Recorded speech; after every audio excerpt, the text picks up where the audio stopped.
Hi everyone! I'm Patricia Mi Antipito. Today, we are going to talk about the backbone of every technologies na ginagamit natin. Alam niyo ba na ang bawat software ay may sariling journey? At ito ay tinatawag na system life cycle. It is a continuous process na hindi tumitigil hanggat may kailangang i-improve sa isang system. Ngayon, hihimayin natin yung 5 mahalagang stages na natutunan ko sa system analysis and design. Ang system life cycle ay nagsisimula sa conception. It starts when someone or anyone sa organisasyon has an idea kung gaano kalaki ang maitutulong nito sa isang system to provide better, faster, and more accurate information. So, napaka-importante ang stage na ito dahil dito tinitimbang kung ang ideya ba ay may silbi sa organisasyon. Once the idea is valued and approved, the phase is proceed to the development. Dito sa development stage, dito na binubuo ang System Development Team or SDT. Ang SDT ay binuo at created para may tumutok sa project na ginagawa. Ang SDT members ay kinabibilangan ng system analysts, system designers, programmers, at syempre ang end users para masigurado na swak ang system sa kailangan nila.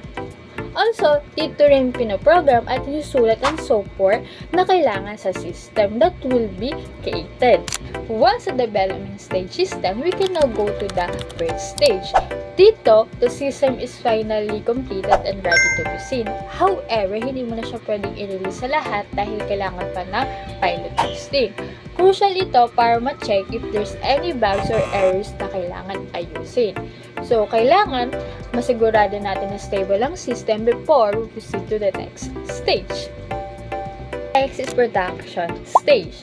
Here, the system created will be implemented throughout the entire organization. Since tapos na ang testing, ay more or less dapat wala ng errors na kailangan ayusin sa system. Alam nyo ba na ito ang kinukonsider na pinaka-longest stage ng system life cycle? Dahil dito na ito ginagamit sa araw-araw na operasyon ng organisasyon. Finally, the death stage. Darating ang panahon na ang system is considered as costly pagdating sa maintenance o lumaning technology. So, once na mag-decide ang organization na i-terminate ng system, it can proceed sa death stage.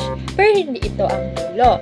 If the organization ay mag-decide na mag-create ng new and better system, it will repeat the system life cycle back to the beginning. Let's have an example. Isipin natin yung bangko. Dati kailangan pa natin pumunta o pumila ng napakahaba para lang makipag-transaction.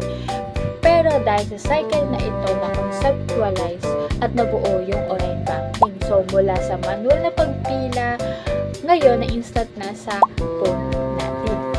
Sa kabuuan, ang system life cycle ay patunay na ang technology ay hindi static. Ito ay nag-e-evolve para mas mapadali ang buhay ng tao. Ang bawat stage mula sa conception hanggang sa death stage ay may mahalagang papel sa tagumpay ng bawat system na ginagamit natin ngayon. Muli, ako si Patricia Mi Antipito. Sana may natutunan kayo today. Yun lang. Bye-bye!